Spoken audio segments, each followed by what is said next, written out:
بڑا ہی مہربان ہے اور نہایت مرحمت والا. اس میں بھی وہ آقا ظاہر ہے.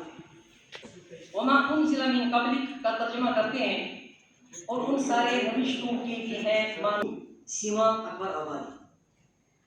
سیماب اکبر آبادی کا جون 1988 میں اجرا کیا، لیکن آخر پر ان کا کاروان شاعر پر رک گیا تھا. ان کا وجہ سیماب کی تصانیف نسل و نسب میں 300 کے قریب ہے.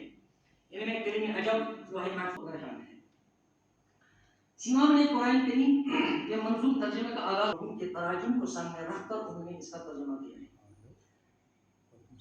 پھر اس کا پیش کیا شرعی ضرورت کے تحت کیے جانے والے اضافے توسیع میں درج کیے تاکہ قاری کسی غلط فہمی کرے. انہوں نے بہر عمل محذوف یعنی فاعلات و فاعلات و فاعلات و فاعلون کا استعمال کیا. ہر چند حیت مصنوعی کی اختیار ان کے اس اشتہار سے اختلاف کیا جائے تاہم قرآن کے منظوم ترجمے کے لیے یہ تصویر کو متقوا اللہ وعلموا انکم ملاقوہ وبشر المؤمنین. اپنے آپ کے لیے کچھ بندوبست اپنے لیے یہ سمجھ لو اس سے ملنا ہے ڈرو اللہ سے. ترتیب آیت میں واتقوا اللہ پہلے ہیں اور وعلموا انکم ملاقوہ بعد میں ہے، لیکن شرعی ضرورت کے واللہ بما تعملون بصیر. اور جب وہ عدت کو پہنچ جائے تو کوئی گناہ نہیں تم پر کہ وہ اللہ جانتا ہے جو تم عمل کرتے ہو اس کو دیکھتا ہے. اس کا ترجمہ یوں کرتے ہیں قاعدے سے جو کریں اپنے لیے وہ اختیار اور تمہارے کاموں سے آگاہ ہے پروردگار. کرو شکر خدا سے کیا گیا ہے جو لغوی اعتبار سے تو درست نہیں ہے، ممکن ہے توسیع کا. ایک اور اہم ترجمہ ہے آب رواں سید شمیم رجز کے لیے اختیار کردہ بحر متقوی محذوف ہے.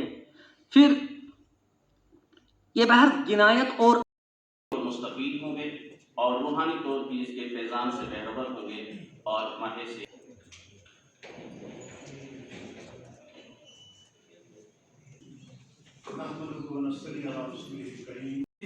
تمہیں شیطان سے بہتر. اکبر علاوت کا شعر ہے. میں آپ کو گزارش کروں گا ڈاکٹر معید ظفر صاحب سے تشریف لائے اور اپنا مقالہ بعنوان قرآن مجید کی عربی تفاسیر کا اردو ترجمہ. پھر جب تقریباً آج سے ایک ہفتہ ڈیڑھ ہفتہ پہلے میں نے کام شروع کیا تو میں یہ جان کر حیران ہوا کہ ہمارے علماء نے ایک بہت بڑا کام کیا ہے. منظوم تراجم میں بعض کوتاہیاں بھی واقع ہوئی ہیں. نمونہ کلام اس طرح ہے ختم اللہ علی قلوبہم وعلی سمعہم وعلی ابصارہم غشاوہ. اس کا ترجمہ یوں کرتے ہیں واپسی پر علی گڑھ اسکول قائم کیا جہاں پر جدید طرز تعلیم اختیار کیا گیا. یہی اسکول بعد ازاں 1920 میں علی گڑھ مسلم یونیورسٹی بن گیا. اسی دوران آپ نے 1304 ہجری مطابق 1886 عیسوی میں محمدن ایجوکیشنل کانفرنس کی بنیاد ڈالی تاکہ منظم طریقے سے جدید طرز پر ہندوستانی قوم کی علمی و فکری رہنمائی ہو.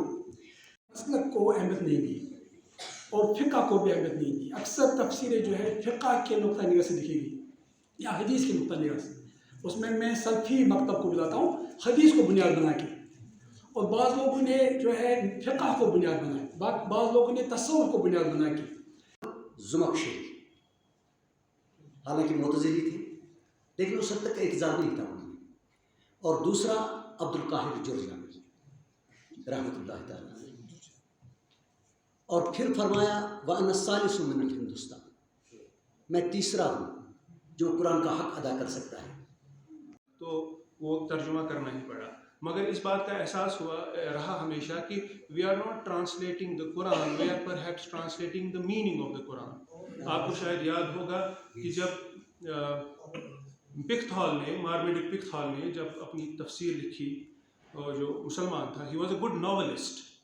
Many people don't know that he was a very good novelist. اس نے کئی ساری انگلش میں بہت بہترین ناولز لکھی تھی.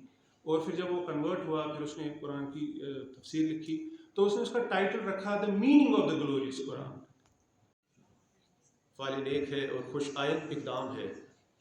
اور اقبال انسٹیٹیوٹ کے جو ہمارے فعال ڈائریکٹر ہیں ڈاکٹر مشتاق گنائی صاحب اور ہماری کلچرل اکیڈمی کے جو فعال مدیر ہیں اردو سیکشن کے محمد سلیم صادق صاحب، اور ان دو اداروں کے اشتراک سے یہ جو 2 روزہ مطلب کانفرنس یہاں پہ منعقد ہوئی، کافی ہمارے معلومات میں very informative, well conceived and well connected programme.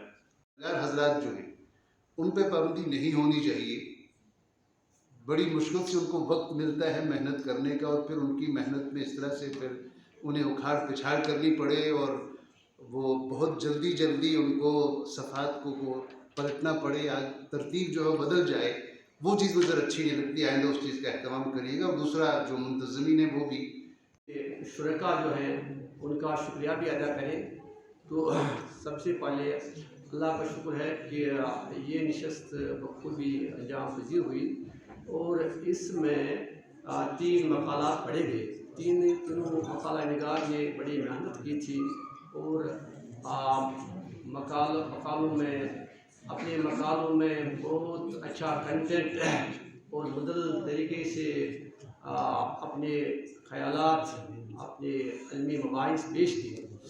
تو سب دیکھیے، آپ یہ جانتے ہیں کہ کل سے جو 2 روزہ اردو سیمینار ہے اردو زبان میں قرآنی تراجم و تفاسیر کے عنوان سے، جس کا اشتراک ہم نے کیا ہے اقبال انسٹیٹیوٹ کشمیر یونیورسٹی کے ساتھ. اصل میں اس سیمینار کا جو مقصد و مدعا یہ ہے کہ ایک تو اردو زبان کے حوالے سے، کیونکہ آپ جانتے ہیں کہ اکیڈمی کا جب بھی نام لیا جاتا ہے academy of art cultural languages, کیونکہ ہمارا مینڈیٹ ہے کہ ہم لینگویجز کے تحفظ اور ترقی کے لیے کوئی کام کریں. اب ماہ صیام اور رمضان کی مناسبت سے ہم نے یہ جانا، کیونکہ یہ قرآن کا مہینہ ہے، اور اکیڈمی کی ذمہ داروں نے یہ فیصلہ کیا کہ اردو زبان میں جو آج تک قرآنی تراجم و تفاسیر کے حوالے سے کام ہوا ہے، ہم اس موضوع کو سمیٹتے ہوئے ایسا ایک پیش کریں کہ ہمیں اندازہ ہو کہ کتنا کام ہوا ہے. اب اکیڈمی نے اس طرح کا انیشیٹو آج پہلی دفعہ لیا ہے، اور مستقبل قریب میں بھی انشاءاللہ اس طرح کے موضوعات پر کام ہوگا. اب سوال کا جو دوسرا حصہ ہے، اس کا فائدہ کیا نکلا؟ وہ یہ ہے کہ ہم چاہتے ہیں، کیونکہ آپ جانتے ہیں کہ اردو JNK UT میں ایک سرکاری زبان کی حیثیت رکھتی ہیں، لینگوا فرنکا کی حیثیت رکھتی ہیں، اور ہمارے دیہات و گاؤں سے جو بھی جہاں رہتے ہیں ہر شخص اردو سمجھ پاتا ہے، اردو بول لیتا ہے. اس لیے ہم چاہتے ہیں کہ قرآنی تعلیمات جو اخلاقیات پر مبنی ہے اس کو اردو داں طبقے تک پہنچایا جا سکے. دیکھیے، آپ جانتے ہیں کہ آج کی جو یوتھ ہے وہ اینزائٹی اور ڈپریشن کی شکار ہے. اس کی بنیادی وجہ ہے کہ ہماری یوتھ ایتھکس اور اخلاقیات سے دور ہو چکی ہے، اور رمضان کے مہینے میں قرآن پاک کے حوالے سے اس طرح کی تعلیمات کو عام کرنے کا جو بنیادی مقصد یہی ہے کہ ہم اپنی یوتھ تک ایک ایسا کنٹینٹ پہنچائے، ایک ایسا مواد پہنچائے جس کے ذریعے ان کے اندر اعتماد پیدا ہو سکے، ان کے اندر خوشی محسوس ہو کے، اور وہ اینزائٹی اور ڈپریشن سے جو دائرہ بڑھ چکا ہے اس سے دور ہو سکے، اور وہ قرآنی تعلیمات سے نزدیک آ سکے.